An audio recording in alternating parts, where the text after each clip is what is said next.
wabarakatuh. Kepada Ibu Bapak dosen yang saya hormati, izinkan saya memperkenalkan diri. Saya mahasiswi atas nama Mandalia Septianingsih, NIM E1B019111, kelas 2C Fakultas Keguruan dan Ilmu Pendidikan Universitas Mataram. Baiklah, di sini tujuan saya membuat video ini adalah untuk menyelesaikan UAS mata kuliah Ilmu Politik.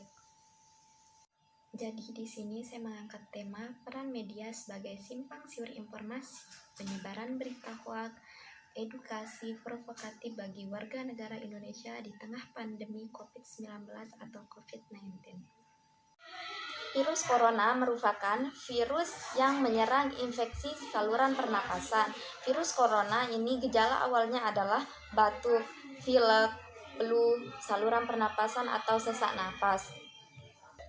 Virus corona juga merupakan virus yang sangat berbahaya karena bisa menularkan kepada orang lain. Sehingga pemerintah menerapkan PSBB, yaitu pembatasan sosial berskala besar.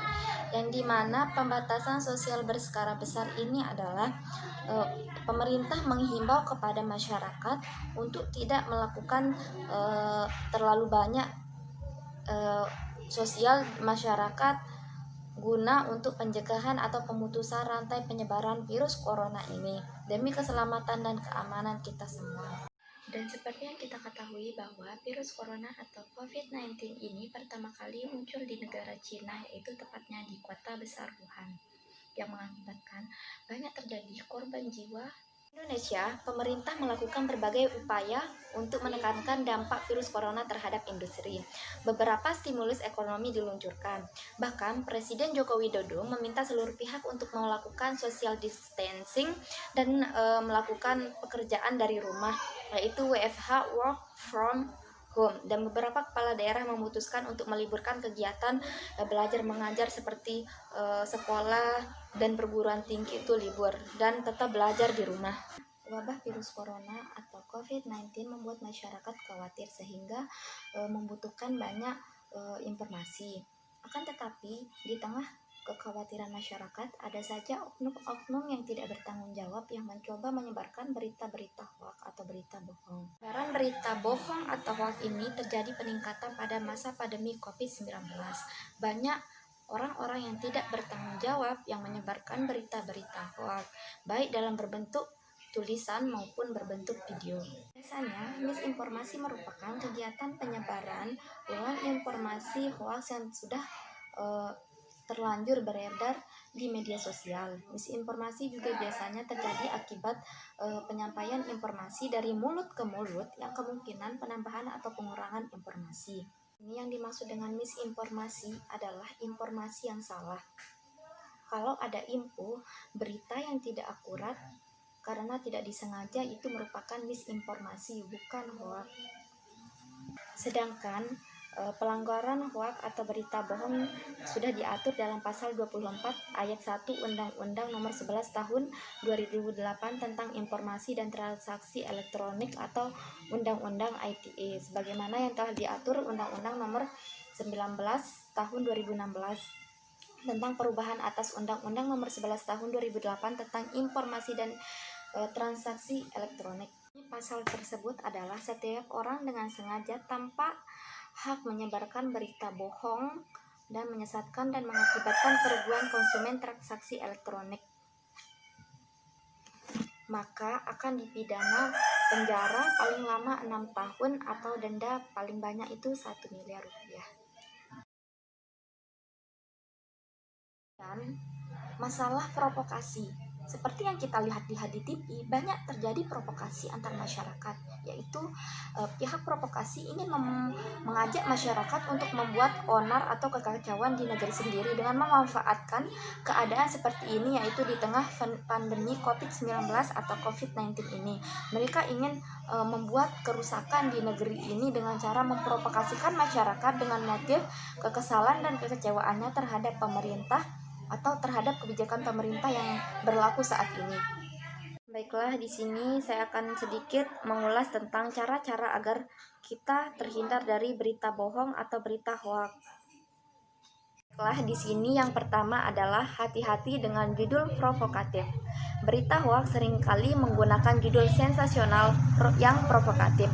Misalnya dengan langsung menuding pihak tertentu. Isinya pun bisa diambil dari media yang resmi. Hanya saja diubah agar menimbulkan persepsi sesuai dengan yang dikehendaki sang pembuat hoaks itu sendiri.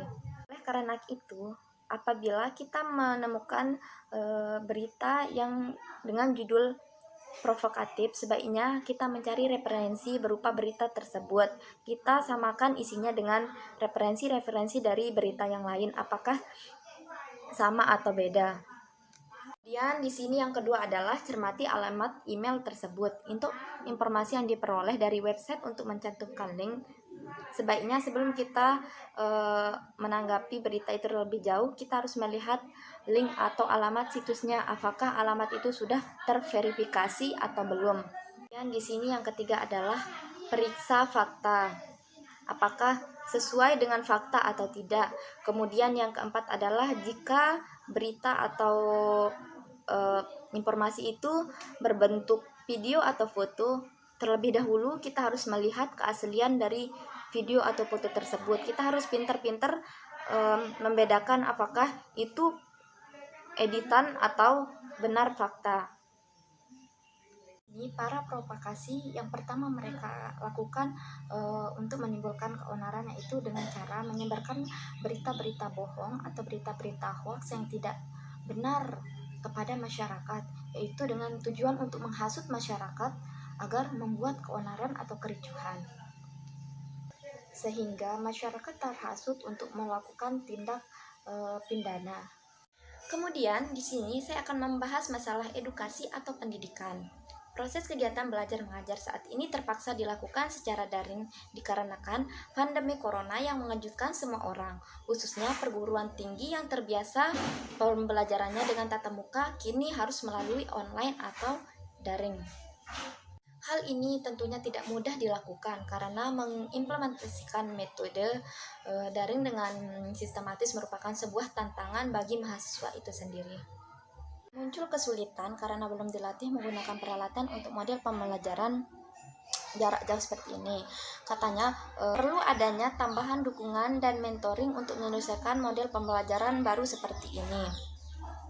Metode pembelajaran baru ini kita harus dituntut mempunyai kuota, HP Android, dan juga sinyal yang banyak. Akan tetapi banyak dari mahasiswa itu sendiri yang mempunyai tempat tinggal yang di daerah-daerah terpencil dan kekurangan sinyal. Beberapa kekurangan atau poin merah dari belajar model daring ini yang seperti isunya adalah kekurangan pulsa dan kuota. Bahkan dengan kebijakan ini juga sampai merenggut nyawa orang lain. Seperti contohnya itu adalah hilangnya nyawa seorang mahasiswa demi mendapatkan sinyal saat belajar online. Itu merupakan fakta buram kurang siapnya negeri kita ini dalam menghadapi virus corona atau COVID-19. Pembelajaran model ini menyebabkan pembelajaran kurang efektif, ditambah lagi dosen yang tidak mengerti dengan kondisi dari mahasiswa itu sendiri. Baiklah, itu penyampaian materi dari saya mengenai peran media sebagai informasi simpang siur, penyebaran berita hoax, edukasi, dan provokatif di kalangan masyarakat Indonesia pada masa pandemi COVID-19 ini. Semoga materi yang saya sampaikan tadi bisa bermanfaat dan berguna untuk kita semua. Mohon maaf jika ada kesalahan kata maupun kalimat. Sekian dari saya. Wabillahi taufiq wal hidayah. Wassalamualaikum warahmatullahi wabarakatuh.